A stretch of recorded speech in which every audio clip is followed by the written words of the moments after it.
The 80th United Nations General Assembly has now opened under the theme Better Together.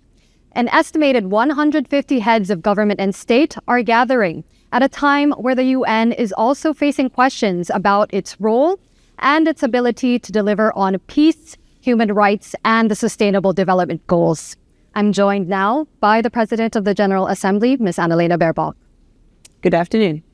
Thank you so much for being here. So my first question is, you have said that it is part of your role to ensure that an ordinary person understands why the UN is relevant to them. How are you doing that?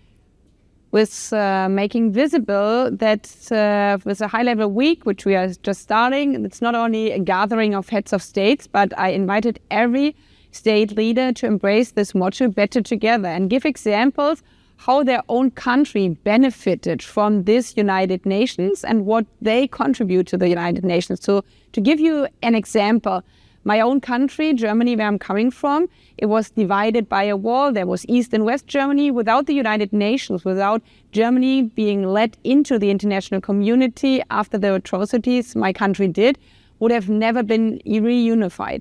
There are other countries which suffered from apartheid, from colonialism. It was due to the United Nations that they could come into independence. And if we look at the global challenges right now, like the pandemic, the virus didn't have any passport. So no country in the world, not even the richest one, could stop this pandemic alone. It was only due to the cooperation and the World Health Organization that we together, by delivering vaccinations all over the world, could stop this pandemic. So even for the biggest countries, the strongest countries in the world, this United Nations is a life insurance. And this is what it's all about. When you have back at home, then sometimes debate, why should we pay taxpayers' money to the United Nations? That everybody could explain to their people, because it's our best protection. Now, those are very good examples of collective action, of course, but division is rather an ongoing theme. So something very newsy for today. How do you see your role in managing debates on Palestinian statehood when member states are so divided? I'm asking, of course, because today was a day where we saw the UK, Canada, and Australia officially recognize Palestinian statehood, while other member states like the US and Israel remain opposed. And in the last days, this United Nations, and this is all 193 member states, made clear that even though we are living in times of divide and we faced vetoes in the Security Council, that the majorities of countries said, then we take it up to the General Assembly, which is kind of the world parliament. And 142 countries said, we want to move forward, making clear that there is a pathway to peace. Obviously, it needs the parties concerned to embrace that, and unfortunately we are not there yet. Israel is still in the situation of leading this war. Hamas has not laid down its weapons, had not released the hostages, but the vast majorities of countries has made clear this war has to come to an end. We need a ceasefire, we need humanitarian access right now, we need the release of all the hostages, and we need a situation where we come out of this endless conflict, which cannot be ended by war, neither by terror nor by occupation, but only by a pathway towards a two-state solution.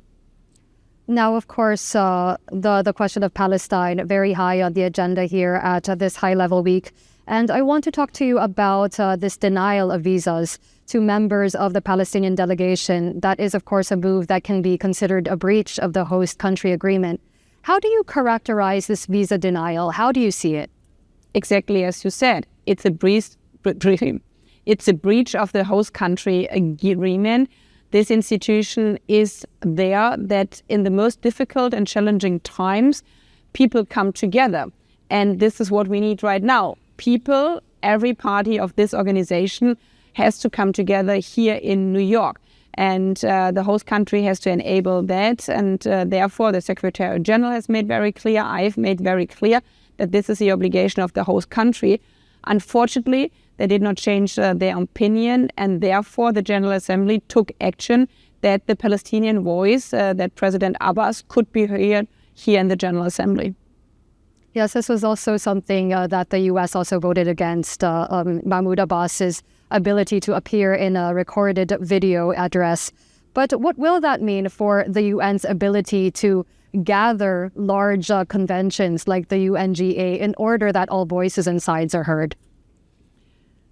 I always have a tendency to turn the question around, because obviously this is not a good situation. But the question is, so what does it mean?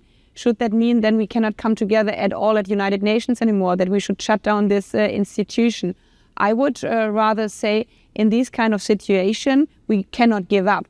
We have to remind member states of their obligations and responsibilities, especially the P5.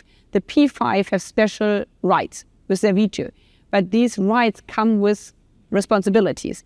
And if they are not delivering on the responsibilities based on the UN Charter or based on the agreements for host countries, then the action has been taken by the General Assembly, as we saw in this visa case.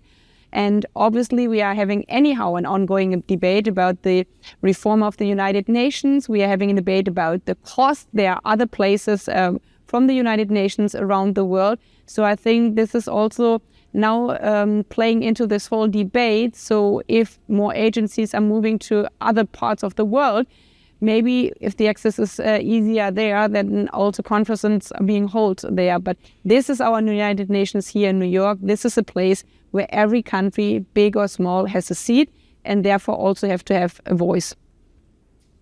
Here's something that you are often having to address. So this was in a speech you gave on October 7, 2024. When Hamas terrorists hide behind people, behind schools, then we end up in difficult waters. But we're not shying away from this. This is why we make it clear at the UN that civilian sites could lose their protected status if terrorists abuse the status.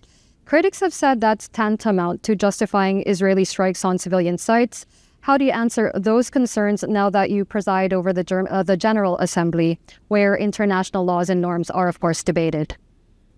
I also said back then in that speech that it's crystal clear that civilian sites, hospitals, schools always have to be protected, also in wars. There are rules even for wars. This is about humanitarian law. And in this regard, I made clear that it's also an obligation that you are not allowed to misuse civilian places for military reason. And we are exactly at this moment right now that we have to live up to our obligations under international law, but especially under international humanitarian law. And this is why it's so important that the New York Declaration also calls on the unlimited access of humanitarian aid, because this is another obligation under international law, that in no case are you allowed to prevent food, water, and other humanitarian goods to reach civilians.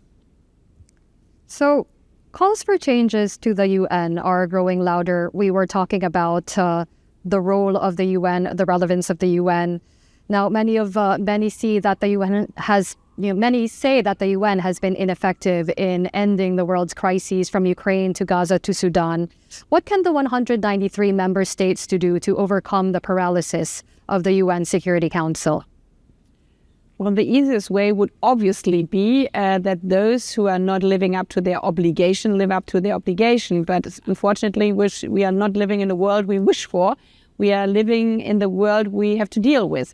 So if some are misusing their veto or are not living up to their responsibilities, there are times in history, unfortunately, and also right now, that the hands of others are being bound, because if a country invades illegally their neighbor, there's hardly anything you could do about but to stand up and to speak up. And this is what the General Assembly says. And to all the cynics out there who would say, well, but this doesn't help, I'm always answering, but just shying away and not saying anything at all anymore, this would be irresponsible towards our charter, because stop doing the right thing just because you haven't succeeded would mean that evil would prevail. And if we look, for example, to Syria, I mean, the civil war, the dictatorship was going on for years and years and years. And unfortunately, many people already said, okay, we just leave it like it is. We don't even try anymore.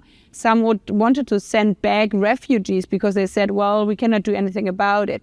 But thanks God, the people also in Syria, they did not give up. And then we saw that also this situation could fall, that the dictatorship could fall, and there's a new chance of hope not only for peace, but even inclusivity of all groups within Syria. And it needs, again, the UN. It's a UN which is now supporting. It was the UN who didn't give up, but also was delivering humanitarian aid in these darkest hours. So I think we have seen also lately that not giving up, this is really the DNA of the United Nations, to work together also in the darkest hour and believing that one day there will be peace for all the people. Thank you very much for your insights, President of the General Assembly, Annalena Baerbock. Thanks a lot and have a good day. Thank you. Thank you.